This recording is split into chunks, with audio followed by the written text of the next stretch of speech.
वमा अर्सलनाका इल्ला रहमतल लिल आलमीन। ए महबूब, हमने आपको तमाम जहानों के लिए रहमत बनाकर भेजा।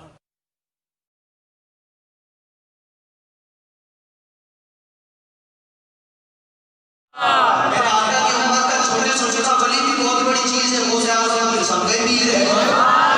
फरमाया पीरों का पीर है, पीरों का पीर है, रोशन ज़मीर है, पीरों का पीर है, रोशन ज़मीर है, अक़दार वाला सबका ज़मीर है, पीरों का पीर है, रोशन ज़मीर है। अब मेरे आका की शान, उधर नबी की बात हुई, अब मेरे आका की बात। जंग बदर का वाक़या, जंग बदर के अंदर कुरान कहता है पहली आयत में 34 सिवारे में कुरान ने फरमाया कि 3000 फरिश्ते उतरे मदद के लिए। कितने थे जंग बदर में? 313। कितने? 313 सिर्फ। और काफी लोग जहल का लश्कर हजारों की तादाद में, ऊंट भी ज्यादा, घोड़े भी ज्यादा, जंजीरें, तलवारें सब बहुत ज्यादा। इधर चंद तलवारें, चंद घोड़े और 313 सिर्फ। रात को ठहरे मेरे मुस्तफ़ा करीम सलाम ने फरमाया कि मेरे लिए एक झोपड़ी बना दी जाए। सिद्दीक़ अकबर ने फरमाया बिल्कुल ठीक है। खजूर की टेनियां तोड़ के उनके लिए झोपड़ी बना दी गई।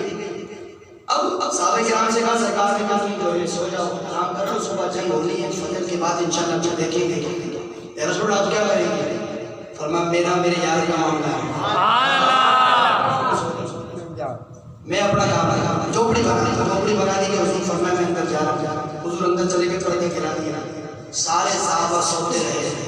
सारी रात जो मुस्तफ़ा करीम सल्लल्लाहु अलैहि वसल्लम की झोपड़ी के बाद जाग कर अपनी जान हथेली पे लेकर जो हिफाजत कर रहा था, हस्ती का नाम अबू बकर सिद्दीक है। रात का वक्त है ना, अबू जहल का काफिला भी वहां पहुंचा हुआ, इधर से ईमान पहुंचा। अब सरकार हमारे खबर मिल जाए मेन टारगेट तो सरकारी, क्योंकि सरकारी दिन फैला है। अबू जहल का मेन टारगेट सरकार से इसको माजला कत्ल कर दो तो काम ही खत्म हो जाएगा, ना दीन होगा ना कोई फैलाएगा। मेन टारगेट है सरकार अबू जहल का। लेकिन सिद्दीक़ अकबर रात खड़े रहे, हिफाजत करते रहे। अबू बकर सिद्दीक का खुद का बयान है कुरान करीम के 34 सिवारे में जंग बदर का वाक़या तफसील से मौजूद है। फिर हदीसों में तफसील में मुतला है, कुरान में मौजूद है। अबू बकर सिद्दीक का खुद का वाक़या कहते हैं अल्लाह की कसम में तुम्हें खाके बताता हूँ लोगों, जंग बदर की रात जो हुआ मैंने देखा तो मुझसे क्या हुआ? अबू बकर बता तुझे क्या हुआ? फरमाया मैंने देखा साहबा सारे सो रहे थे, मैं जाग रहा था। मैं जब अंदर जाग के देखता रात इशा से लेकर फजर तक पूरी रात मेरे मुस्तफ़ा सोए नहीं और पूरी रात मुझे अंदर से रोने की आवाज़ें आ रही थी। पूरी रात अंदर से रोने की आवाज़ें। और सिद्दीक़ अकबर कहते हैं कि तुझे रोने की आवाज़ें आ रही थी, ऐसा लगता है कि मासूम बच्चा बिलक के रो रहा है। ऐसे सरकार अंदर रो रहे थे। अबू बकर क्यों रो रहे थे? कहते इसलिए रो रहे थे कि सरकार पूरी रात दुआ कर रहे थे कि या अल्लाह ये सिर्फ 313 है, ये सामने हजारों का लश्कर है, और अगर ये 313 खत्म हो गए फिर ज़मीन में तेरा नाम लेने वाला कोई भी नहीं बचेगा, इस्लाम खत्म हो जाएगा, तुझे खुदा देखने वाला कोई नहीं होगा, तुझे मानने वाला कोई नहीं होगा। या तेरा नबी होने के नाते दुआ करता मदद कर। पूरी रात रोते रहे। जब सुबह का वक्त हुआ मेरे मुस्तफ़ा के चेहरे पर मुस्कुराहट। साहबे किराम ने कहा रसूल अल्लाह रात हमें सुना कि आप रोए और आप खुद अब सुबह मुस्कुरा रहे हैं। फरमाया मेरी नजर से देखो अल्लाह ने 3000 फरिश्तों की फौज हमारी मदद के लिए आसमान से भेज दी। कुरान कहता है कि 3000 और इससे आगे आयत में फरमाया 5000 फरिश्ते नाज़िल हुए। दोनों आयतें बराबर पहली आयत में 3000 दूसरी में 5000 फरिश्ते उतरे। और आगे कौन है? जिब्रील अमीन फरिश्तों का सरदार, वो कमांड कर रहे हैं फौज उनके साथ 3000 फरिश्तों की फौज। सरकार ने फरमाया बस अल्लाह का शुक्र है, अल्लाह की मदद शामिल आ गई, अल्लाह की मदद आ गई। अब जब मुकाबला हुआ, अब जो मैं आपको बात बताने लगा हूँ आप थोड़ा दिल खोल कर सुनिए और समझ में आ जाए। तो तो मुझे दाद देना कि मैं बड़ी मेहनत करके आपके पास इसके लाया हूँ। जब जिब्रील अमीन ने मदद की आका सलाम की, मामला हो गए, जंग खत्म हो गई, सरकार जीत गए, अबू जहल की गर्दन काटी और कुएं में डाल दी, उसका जिस्म डाल दिया, 70 काफिरों की लाशें कुएं में डाल दी गई। मेरा आका करीम की आदत मुबारक थी, जब भी जंग फतह होती थी ना, कुफार की जब लाशों पर सरकार खड़े होते थे, 3 दिन 2 दिन गरीब हदीसों में लिखा हुआ क़याम क्यों सरकार कुएं में पाक तशरीफ लाए। बदर में आज भी वो मौजूद जहाँ 70 काफिरों की लाशें डाली गई। अबू जहल जो सुबह भी उमैया भी सारे बड़े बड़े जालिम बदमाश उसमें मौजूद थे। सरकार तशरीफ लाए, मेरे आका ने फरमाया कि बताओ अबू जहल, बताओ तुबा, बताओ शेबा, अल्लाह का वादा सच्चा है या नहीं, जीत हमारी है तुम्हारी। हजरत उमर सरकार के साथ रसूल अल्लाह अब मुर्दों से बातें कर रहे हैं। साहबी ने सवाल छेड़ा, नबी ने क़यामत तक सुन्नियों का मसला हल फरमा दिया। साहबा को मौका चाहिए था हमारे मसले हल करने के लिए, वो जो भी बात करते हमारा काम हो जाता था। हजरत उमर ने कहा रसूल अल्लाह मुर्दों से बातें को मर गए, कत्ल हो गए, एकदम कहा जिस्म कहा, आप इनसे बातें कर रहे हैं। मेरे मुस्तफा ने फरमाया उमर अगर जी मर गए, काट दिए गए, लेकिन तुम जिंदा होगा तुम नहीं सुनेगा जितना ये मरने वाला सुन। सुभान अल्लाह। पता चला जब मरने के बाद काफिर भी सुन सकता है, तो मेरा हैदराबाद का सखी तो जिंदा है। मरने के बाद अबू जहल सा बदमाश भी सुन सकता है, तो मेरा पाक वतन का फरीद तो फिर भी जिंदा है। मरने के बाद खुतबा जब सुन सकता है, तो मेरा सुन्नियों का पीर बरेली का अहमद रज़ा तो फिर जिंदा है। और जब शेबा जैसा बदमाश मरने के बाद कुफ्र की हालत में मरे, वो भी सुन सकता है। तो फिर बताओ जिस अब्दुल कादिर जिलानी की महफिल है वो बगदाद में नहीं सुन सकता। अल्लाह। अब जब मैं बात जो आज बताने लगा हूँ, खुदा की कसम खाकर तो मिंबर में बैठा कभी नहीं सुनी थी हदीस, आपको पता चले। फिर मेरा एक शेर सारे नातेदारों के शेरों की बारी है। सुभान अल्लाह। कैसे समझे कि तेरी शान समाने वाली, वो मेरा एक शेर में सब पे बारी ऐसा चुनाव शेर। लेकिन सुनो अब जो समझ लीजिए, अब जब जंग खत्म हो गई, मामला हो गए, जंग खत्म हो गई, सारे सरकार नमाज पढ़ने खड़े हो गए। अब एक बात मेरा पकड़ एक लफ्ज पकड़ना मेरा, जंग हो गई खत्म। सरकारी कानून साहब सलाम नमाज के लिए खड़े हुए, साहबा सरकार के पीछे नमाज पढ़ रहे हैं, नबी का मुंह आगे है किबले की तरफ, सरकार आगे खड़े होकर मुस्कुरा रहे हैं। साहबा नमाज के बाद सरकार से पूछे रसूल अल्लाह आप नमाज में क्यों मुस्कुरा रहे थे? तो मैंने कहा चेहरा तो नबी का आगे, साहबे तुमने कब देख लिया सरकार मुस्कुरा रहे हैं? इमाम है, मिसाल में नमाज पढ़ाऊं तो मेरा मुंह आगे, पहली सब में जो भी लोग खड़े हुए कितनी उबासी आए, कितनी जिमाइयां आगे, पता चले इमाम साहब क्या कर रहे हैं, इमाम साहब गुजरी हाजिर पता चले इमाम साहब क्या कर रहे हैं, कुछ खबर नहीं होती। लेकिन मुफस्सिरीन फरमाते हैं कि सहाबा किराम नमाज में भी हर वक्त मुस्तफा के चेहरे को तकते रहते थे, हर वक्त सरकार के चेहरे की ज़ियारत करते थे। और इसी बात को हज़रत सुल्तान बाहू रहमतुल्लाह अलैह शेर में बंद फरमाते हैं, जागरे तो पढ़ो शेर फरमाया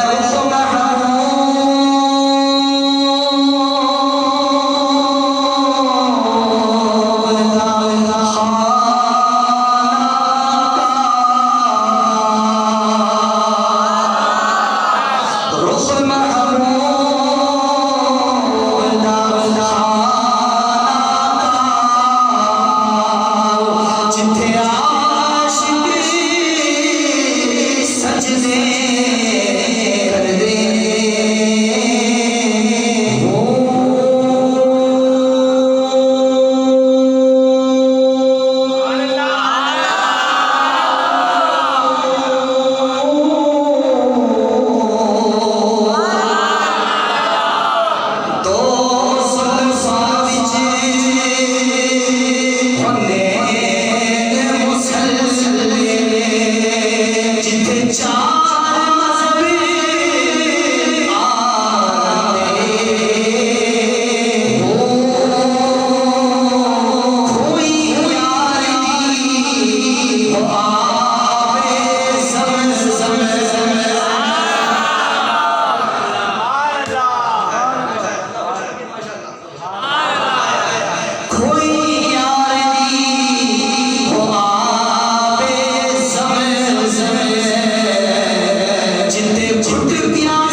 अलैहिस्सलाम का चेहरा मुफस्सिरीन फरमाते हैं कि हर वक्त जो है ना सहाबा सरकार का चेहरा देखते रहते थे। अब अगर हम जाग रहे हैं तो मैं जो इस हदीस से आपको पॉइंट निकाल के देने लगा हूं, बड़ा मजा आएगा।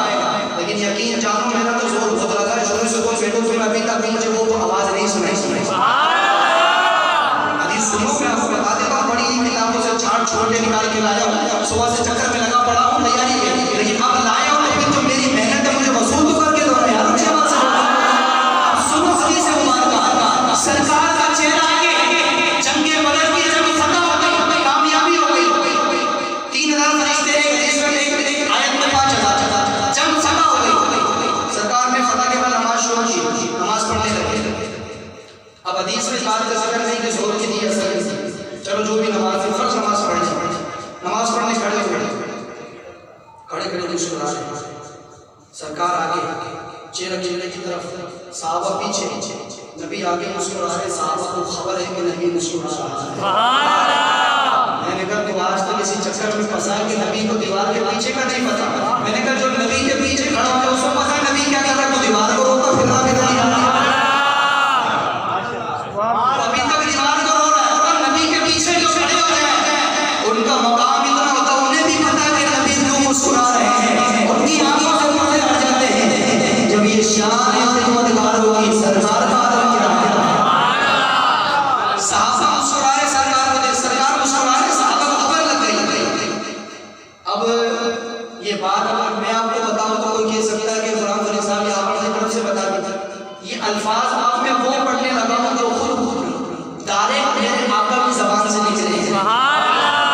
और मैंने जुम्मे की खिताब में कहा था कि हमारी जान भी अगर सरकार के एक लफ्ज में कुर्बान कर दूं ना तो तब भी वो लफ्ज बहुत भारी मेरा आदम फरमाते हैं कि अपनी बात भी उनके मुंह से सुनी, अपनी बात भी अपने उनके मुंह से सुनी, खुदा को है तेरी गुफ्तगू कितनी पसंद, कुल कहकर भी अपनी बात मेरे मुंह से सुनी, खुदा को है तेरी गुफ्तगू कितनी पसंद। अब आप तवज्जो करें, नबी पाक के साथ सलाम नमाज में मुस्कुराए, साहबा को खबर साहबा को बोलो तो सही खबर लग गई, सरकार मुस्कुराए। मजे की बात यह है कि नबी भी नमाज में, साहबा भी नमाज में। अब नमाज में साहबा के नबी का ख्याल आ जाए, नमाज नमाज की हो रही है लेकिन दिमाग में साहबा की ये चल रहा है कि हुजूर मुस्कुरा रहे हैं, हुजूर मुस्कुरा रहे हैं। मैंने कहा बदबख्त मौलवियों, लोग के मरो पानी ना हो खाली गिलास में हो जाकर, लेकिन मुझे ये बताओ किताबों में ये बात उन्होंने लिखी है कि नबी का ख्याल नमाज में आ जाए तो नमाज माज़अल्लाह सुबह माज़अल्लाह कुफ्र न कुफ्र बाशत खराब हो जाती है, और गधे घोड़े खच्चर के बेल से का ख्याल आ जाए तो नमाज हो जाती है।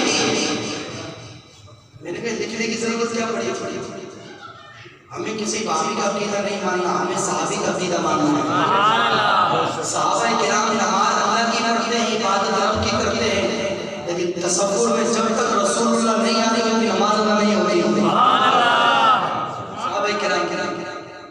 उस वक्त उनकी नमाज है। अब मेरा आका ने सामने सलाम नमाज पढ़ा रहे हैं, मुस्कुराए सलाम देकर सरकार ने सलाम फेरा, सलाम फेरने के बाद साहबा किराम ने हुजूर से पूछा, रसूल अल्लाह आप नमाज में मुस्कुरा क्यों रहे थे? तो मेरा आका करीम सल्लल्लाहु अलैहि वसल्लम ने फरमाया मैं बताऊं क्यों मुस्कुरा रहा था? जी आका बिल्कुल बताइए। हुजूर तो साहबा को बता रहे, मैं आप बता रहा हूं, ठीक है ना। साहबा जिस तरह खुश हुए जो मुझे ऐसे खुश होगा कि मेरी मेहनत वसूल हो जाए। अब आप तकली लगा देना, आप लाकर बता देना मुझे। फरमाया रसूल अल्लाह नमाज में क्यों मुस्कुरा रहे थे? मेरे आका ने फरमाया नमाज में इसलिए मुस्कुरा रहा था, जिब्रील आया था फरिश्ते लेकर। जी आका बिल्कुल आया था। कितने लाया था? 3000 या 5000। फरमाया जिब्रील जब आया था मदद के लिए तो उसने मदद तो करवा दी थी, मैं खड़ा होकर नमाज पढ़ने के लिए, वो चला गया ऊपर फरिश्तों को लेकर। क्यों? इसलिए चला गया उसका जब तो खत्म हो गई, काम खत्म हो गया, जो अपना काम करे। चलो आसमानों पे गए। हजरत जिब्रील 3000 फरिश्तों की फौज लेकर आसमान पे गए। पहले आसमान का दरवाजा बंद, दरबार मदर बैठा हुआ दरवाजे पर की उल्टा पर बैठा दरवाजे के ऊपर दरबान जिब्रील ने बजाया ठक ठक ठक ठक। अंदर से आवाज आई कौन? कहने लगे मैं जिब्रील तुम्हारा सरदार फरिश्ता बादशाह तुम्हारा उस्ताद। दरवाजा खोलो। अंदर से आवाज आई आज तेरे लिए दरवाजा नहीं खुल सकता है। जिब्रील का क्यों? मेरा पार्टनर शिदरा सात आसमान से ऊपर मेरा पार्टनर है, मैं वहां रहता हूं, मुझे वहां आना है, यहां से मेरे लिए दरवाजा खोला जाए। फरमाया दरवाजा नहीं खुलेगा। अब जुमला देने लगा हूं दरवाजे से। जिब्रील अमीन ने कहा दरवाजा क्यों नहीं खुलेगा? मेरा घर तो शिदरा है, जमीन नहीं। आवाज आई कि जिब्रील अल्लाह फरमा रहा है फरिश्तों जिब्रील से कह दो आज दरवाजा नहीं खुल सकता है। या अल्लाह क्यों? फरमा इसलिए आज तू मेरे मुस्तफा की इजाजत के बगैर क्यों हो गया?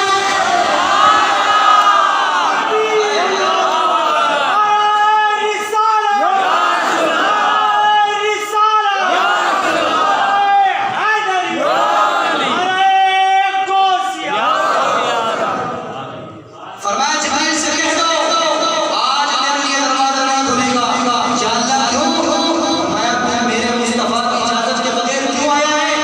अल्लाह का पैगाम है फरिश्तों जिब्रील को कह दो जाओ वापस जंगे बदर की वादी में जाओ, जाकर पहले मेरे मुस्तफा से इजाजत ले। मुस्तफा चला जाओ। जिब्रील 3000 फरिश्ते वापसी लेके जाओ और मेरा मुस्तफा नमाज पढ़ रहा है, जंगे बदर की वादी में वापसी जाओ और जाकर वहां मुस्तफा से इजाजत लो। फरिश्ते साहबा कहते आका मुस्कुरा क्यों रहे थे? फरमाया मैं नमाज में इसलिए मुस्कुरा रहा था वो मुझसे बगैर मुझे चला गया था, अल्लाह ने दरवाजा नहीं खोला, वो वापसी आया। जब मैं रुकू में था ना तो जिब्रील मेरे सामने खड़ा था, सर झुकाकर हाथ बांध के कह रहा था या रसूल अल्लाह इजाजत हो तो चला जाऊं। फरमाया मैं इसलिए नमाज में मुस्कुरा रहा था कि जिब्रील अब पता चला तुझे मकाम मुस्तफा क्या है। खुदा की अज़ीमत क्या है मोहम्मद मुस्तफा जाने। खुदा की अज़ीमत क्या है मोहम्मद मुस्तफा जाने। मकाम मुस्तफा क्या है मोहम्मद का खुदा जाने। फरमाया मैं इसलिए हंस रहा था कि मेरे सामने हाथ जोड़ के खड़ा हुआ था। कौन खड़ा था? जिब्रील हाथ जोड़ के खड़ा। या रसूल अल्लाह ये 3000 ने मरवा दिए मुझे बगैर पूछे ले गए। या रसूल अल्लाह इजाजत हो तो चला जाऊं। मेरे आका फरमाते नमाज में इसलिए मुस्कुरा रहा था कि इजाजत मांगने के लिए आया था। और मैंने कहा देखो रसूल की शान, फरिश्तों का सरदार जिब्रील अमीन जैसा फरिश्ता नहीं आसमानों में जाए मेरे मुस्तफा के बगैर, उसके लिए भी दरवाजा नहीं खुलता है। जब जिब्रील बगैर वसीला आसमान पे नहीं जा सकता है तो मेरे मुस्तफा का वसीला छोड़कर मुझे डायरेक्ट किसने इजाजत दी है? डायरेक्ट किसी को नहीं मिलेगा। जब भी उसको मिलेगा रसूलुल्लाह की बारगाह से वो हजरत सुलेमान की शान, ये मेरे आका की शान, वो हजरत आसिफ हसन ये सुलेमान की उम्मती की शान। अब सुनो मेरे गौसे पाक की शान से गुफ्तगू करूं। मेरे पीर अब्दुल कादिर जिलानी, शेख अब्दुल कादिर जिलानी, वड्डा पीर, डाडा पीर, सोना पीर, डाडा पीर, डाडा बनी हुई डाडे पीर, पगड़ा पंजाबी में डाडा कहते तगड़े। और पीर अमीर कादिर जिलानी कितना तगड़ा है, कितना तगड़ा। मुहद्दिस हदीस के बहुत बड़े मुहद्दिस के नाम है मुहय्यिद्दीन इब्ने अरबी। क्या नाम है? इब्ने अरबी। बहुत बड़े हदीस, बहुत बड़े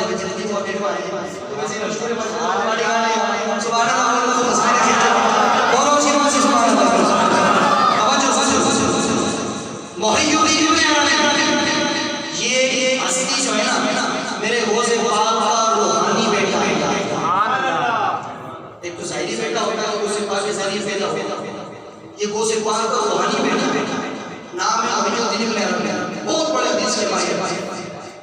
इनके वालिद साहब जो है वालिद साहब हुजूर गौसे पाक के मुरीद थे, गौसे पाक के इनकी औलाद नहीं, ये तो बाद में औलाद नहीं।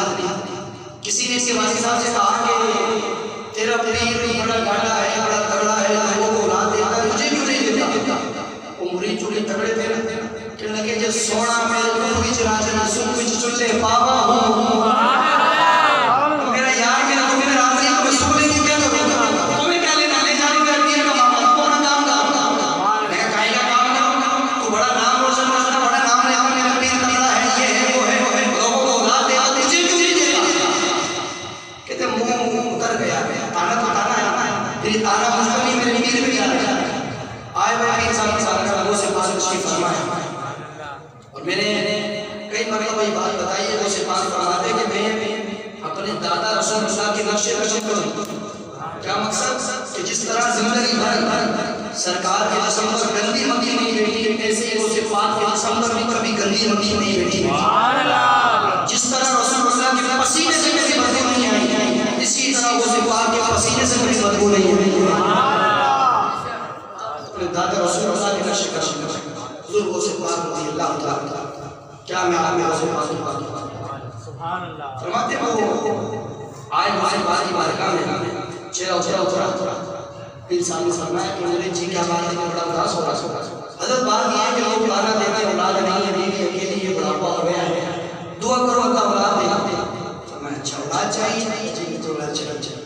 फरमाया कि तुझे कौन किसने ताना दिया? ये सब लोग ताने देते हैं कि तू खिदमत करता गौसे पाक की खातिर में, लोगों को तेरे पीर बड़े बच्चे देता, तुझे देता। मतलब मेहरबानी वाली बात का फरमाए। गौसे पाक फरमाते हैं कि बंदा कहता है गौसे पाक की बारगाह में था, गौसे पाक बैठे आपने जो है चेहरा उठाया आसमान की तरफ, सुभान अल्लाह, बैठे चेहरा उठाया आसमान की तरफ लोहे महफूज पर, और खुद गौसे पाक फरमाते हैं मैं बंदे को उस वक्त तक वली नहीं मानता कि जब तक उसमें ये कमाल ना हो कि बेटा जमीन पर हो, लोहे महफूज की उसको खबर हो। सुभान अल्लाह, गौसे पाक फरमाते हैं मेरी नजर में जब तक वो वली नहीं बेटा यार खबर उसको लोहे महफूज। अब फरमाते हैं तुझे बेटा चल फरमाया अपने मेहमान आसमान की तरफ, फरमाया वहाँ तो लिखा हुआ नहीं, उधर लिखा हुआ नहीं। अच्छा मुरीद बड़ा तगड़ा मुझे तो लेके जाना, लिखा हुआ नहीं, मुझे नहीं पता चाहिए, मैं ये आगे मुझे बेटा चाहिए और मैं लेके जाना है। अब तवज्जो कर, बहादुरी हो यार, बहादुरी तो अपराध तो करो ना, कम से कम जाए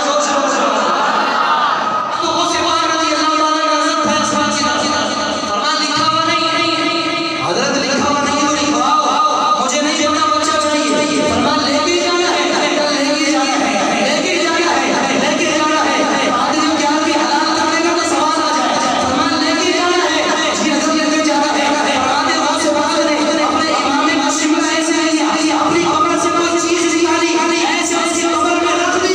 फरमाया वहां तो लिखा हुआ नहीं था, अब्दुल कादिर जिलानी की पुश्त में एक बेटा था, मैंने तुझे अता कर दिया है।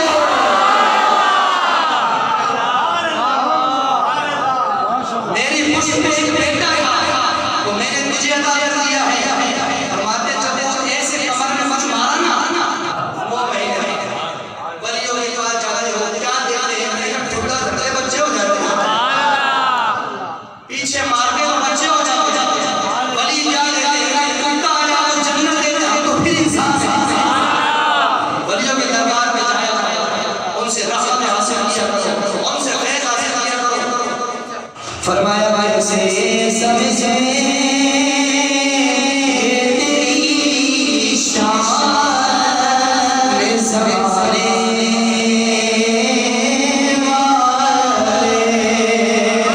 खुद मिटे वो तेरा मिटाने वाले, खुद मिटे वो तेरा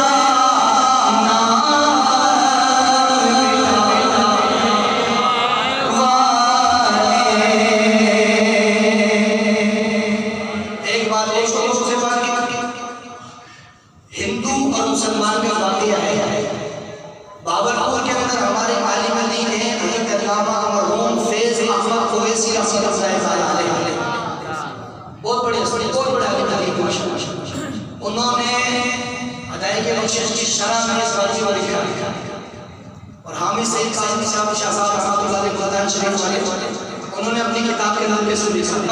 भाग्य क्या है, एक इलाके के अंदर लाहौर का लाहौर, वहां पर एक छोटी गली है, उस गली में दो घर एक मुसलमान का आपने सामने सामने।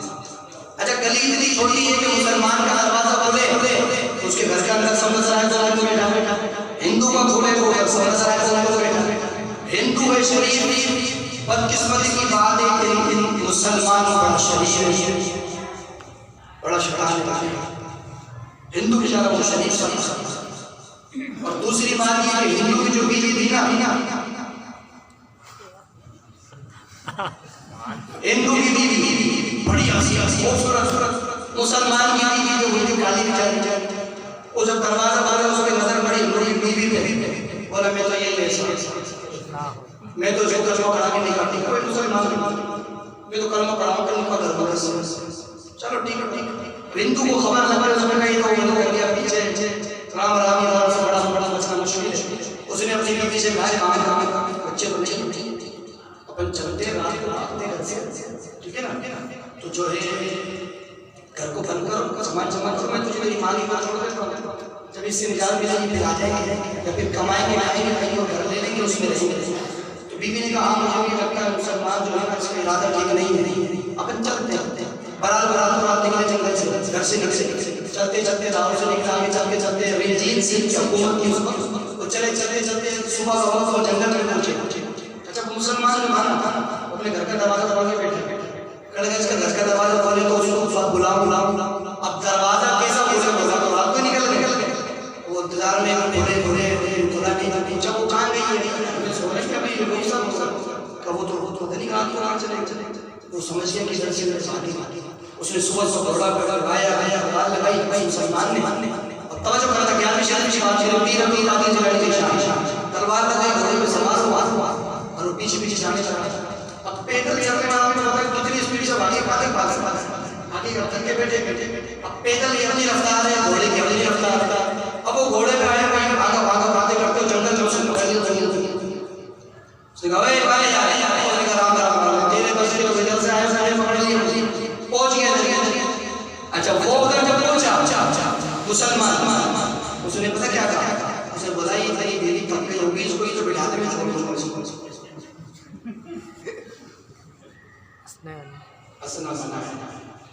दिल में हंसो से मुस्कुराओ तो सुन्नत रसूल भी अदा हो जाएगा, सवाब भी मिल जाएगा। क्योंकि बात ये ऐसा है फिर आपको जरूरी हंसना पड़ेगा और बार होगा तो फिर आप भी सुनाता अपने अंदाज अल्लाह का घर है, इसलिए इसे मतलब मौजूद अब उसने कहा मैं इसमें बिठा दो, उसको बच गई हो गई काले की लेकिन इसकी माँ के छोड़ी मैं छोड़ी उसने कहा नहीं जी मुझे एतबार नहीं। उसने कहा कि तू छोड़ मैं तुझे अपनी बीवी नहीं देता, तो ना मजा भी मेरा अल्लाह के तुम्हारे पीछे तेरी बीवी अगर खाली है तो मैं क्या कर सकता हूँ, मेरी अल्लाह की मर्जी है, इसको तो सब के सब करे बराबर।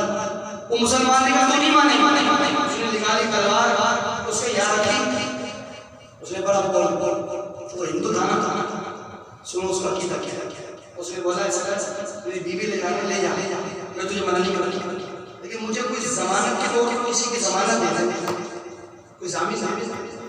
उसने कहा कि बीच को जामीन बंदर को चीते शेरों का जमानत। उसने कहा सुन जमानत न मेरे घर से होगी, जामीन कोई बंदा बनेगा न मेरे घर से न जंगल से, फिर फरमा जामीन तेरे घर से होगा और फरमा तेरा जो 11वीं वाला पीर है उसको जामीन दे दे,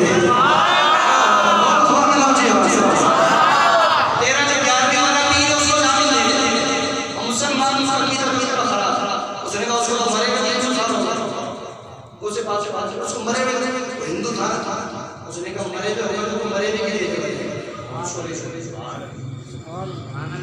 मरे भी की देती मेरी बीवी नहीं कोई मसला। उसने कहा चल कहीं तेरे मेरे बीच हमारा कोई खातिर चलनी पड़ी गाड़ी वाला भी जामी ठीक है। अब वो उसकी बीवी घोड़े पे बैठ जानी पराए आदमी के साथ जानी छोड़ छोड़ के जंगल में का अब वो सभी लगी उसको देख के बड़ा बड़ा तो नाम की उसके साथ भेजना तो रोक नहीं सकता।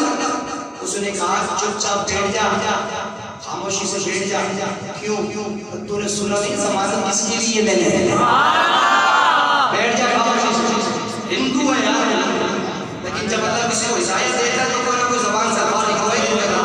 हिदायत का रास्ता नफर बना देना जब बैठ जा मुझे पता नहीं ज़बान किसके लिए मैंने बड़ी बड़ी यार की वाला नहीं उसने क्या किया, उसको भी काबू के घोड़े पे बिठाया, इधर तलवार निकाली, उसकी गर्दन काटी, उसको भी भेज दिया लेके उसको कहने लगा अगर आगे चल के कलमा पढ़ाऊंगा और निकाह करेगा नहीं। ठीक है। अच्छा वो जब घोड़े पे जा रही है तो पीछे मुड़ के देख रही है बार जुमला अगर समझ में आ जाए तो बता दे रास्ते निकाल करके वैसे बार के देख रही है। वो घोड़ा चला से बोला क्या मुड़ के देख रही है, छोड़ दे उसको, फेरी हो गई। अब तुझे कलमा पढ़ाऊंगा और निकाह करेंगे मुसलमान बनाएंगे। अब तो उसको क्या देख रही है, वो तो मैंने काट के फेंक दिया और तड़पे का ठंडा होगा खत्म हो जाएगा। बार क्या पीछे मुड़ के देख रही है, यानी कि लखे लाल नहीं उसको नहीं देख रही। मैं तो ये देख रही हूँ अभी तक मेरा सामने क्यों नहीं आया है, मैं तो ये देख रही हूँ मेरा सामने अभी तक क्यों नहीं आया। उसने कहा वो तो मरेगा 300 साल हो गए यार वाले पीर को, वो कहाँ से आएगा, मैंने तो ऐसे जानी थी।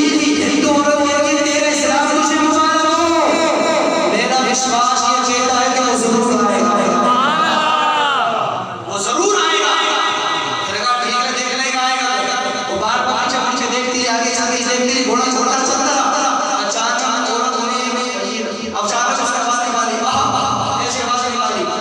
उसने मुझे देखा बोला क्या बात है, बात तो बोली ये गिर गई क्या हो गया। उसने बोला क्यों आवाज निकालती, उसने कहा देख मेरी नजर से वो आ गया है, वो आ गया है, अगर मेरी जमानत नहीं है कल किधर है, कल देख सामने वो घोड़े आ रहे हैं, सफेद जुमा है, सफेद चेहरा है, लंबी दाढ़ी है और नकाबपोश है, वो मुसलमान है। वो घोड़े वाले मुशरिक आए, उसका घोड़ा रुका, उसको मुसलमान मारो नकाब लगाया हुआ है। एक वली है जिनका नाम है हजरत शाह मोहम्मद कलंदर, लाहौर में उनका मज़ार है। एक वो थे, दूसरे गौसे आज़म थे, उनका मज़ार आज भी लाहौर में हजरत शाह मोहम्मद कलंदर रहमतुल्लाह अलैह। वो दूसरे गौसे नकाब लगाया, चेहरा वाइट वाइट सफेद पगड़ी वाइट दाढ़ी लगाई। उसकी मुसलमान की उसे पार निकाली कि सांस यानी खून का बदले खून में उसकी गर्दन काट दी, मुसलमान बराबर हो गया। उसे भागने तूने बुलाया भी ठीक मैं आ गया और जो तेरा इसने शोर मारा मैंने इसको मार दिया, खून बराबर हो गया कि सांस अच्छा वो तुम कौन उसे पाल मुस्कुरा के कहने के अभी तो मुड़ के देख रही थी, जिसको मुड़ के देख रही थी वो भी बड़ी प्यारी के यार के आला पीर अब्दुल कादिर जिलानी आप आ गए, आप ये काम भी कर दिया बराबर चलो।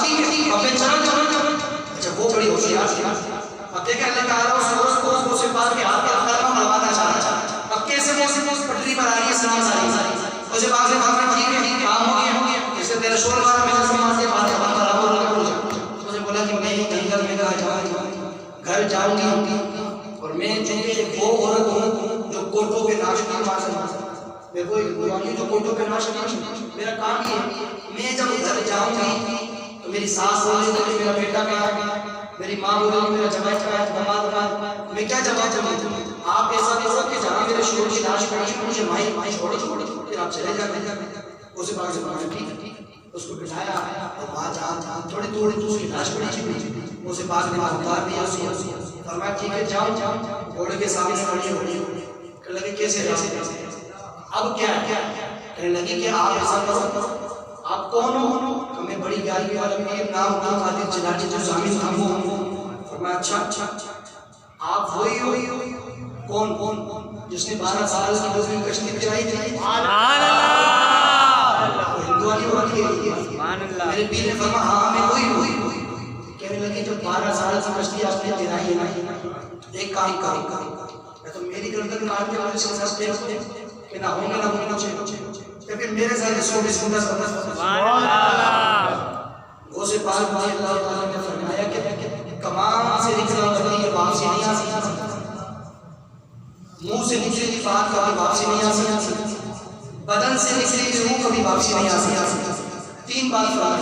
जब गौसे पाक ने तीन बात कही ना, उस औरत ने कहा कि मैंने तो ये सुना कि आपने 12 साल की उम्र में कश्ती 70 आदमी उसमें मौजूद थे, दूल्हे समेत आपने दिलाया। कहाँ नबी को तो 12 साल से बचे हुए थे, इसको तो 10 मिनट पहले मारे गए हैं। सुभान अल्लाह। 12 साल की आपने दिला दी तो 10 मिनट में क्या होगा? ताजा ताजा। हुजूर को से पाक रज़ी अल्लाह ताला ने फरमाते कि मैंने उसकी गर्दन हाथ में ली, उसके जिस्म से अलग हो गई थी, उसके जिस्म पे लगाई, फूंक मारी, एक ठोकर मारी, वो से पाक ने फरमाया तुम भी से इस्लाम ओए अल्लाह के हुक्म से खड़ा हो जा। सुभान अल्लाह। इधर ठोकर लगी वो से पाक की, वो मुर्दा जिंदा होके खड़ा हो गया। सुभान अल्लाह। ठीक जिंदा हो गया। बीवी भी हिंदू है, शोहर भी हिंदू। अब सुनो तो क्या बोला है, हिंदू तो जिंदा किया, उसे पाक रज़ी अल्लाह ताला ने उसे जिंदा किया। बीवी ने कहा कि ये कोई तो जामिन था, तो शोर करके चले मुझे भी पता ये तो वही है, लेकिन तुझे पक्का पता है ये वही है 11वीं वाली, लेकिन लाना तो तेरी जिंदगी पर कि तो अभी तक तूने कलमा नहीं पढ़ा, अभी सोच रही है, अभी भी तू सोच रही है, तुझे पता ही इतना बड़ा मेरे सामने खड़ा है, मुझे जिंदा कर दिया, उसको मार दिया, सारे मामलात कर दिए, जंगल में तुझे बचा लिया, फिर भी सोच रही है। उसने कहा मैं जब तुझे बताऊं ना ये बाबा जो बनाए कौन है, हिंदू की ज़बान से सुनो, फिर मुझे इजाजत दो फिर हम सलाम पढ़ें। हिंदू की ज़बान से सुन, लेकिन मुझे आवाज सुना देना, मेहरबानी आपकी होगी। फिर लगा बोला तूने तो जमीन पर देखी इसकी शान, कितना कुछ किया है, जिंदा कर दिया, ठोकर मारा, ठोका लगा तो मुझे मिट गया, सारे मामलात हो गए। फरमाया मैं तो जब मर गया था तो मेरी रूह आधी नींद में पहुंच गई जहान में। कहने लगा मैं तो सारी ज़मीन आसमान को देखकर आया हूं, अरे ये बाबा जो तेरे सामने खड़ा है बड़ी 11वीं वाला, इसकी शान, इसका नाम, इसका मकाम इतना जमीन पर नहीं है जितना इसका चर्चा अर्श पर हो रहा है।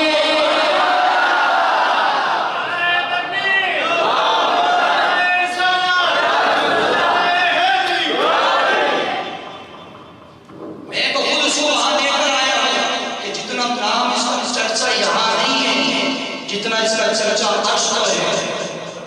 फिर क्या हुआ, दोनों के दोनों ने कलमा पढ़ा, कलमा पढ़ के उसे पाक के हाथ पर इस्लाम कबूल करके मुसलमान हो गए। बताइए मेरे नबी की शान, ईसाई कहते हैं जी अजी ईसा ने कुरान को कितनी मुद्दे जिंदगी तुम्हारे नबी ने किए तो दिखाओ। मेरे नबी तो बहुत ऊंचे, मेरे नबी का बेटा भी आदि ठोकर मार दो उसको खाली बिठा दे। फिर मेरे नबी की शान से बहुत ऊंची है।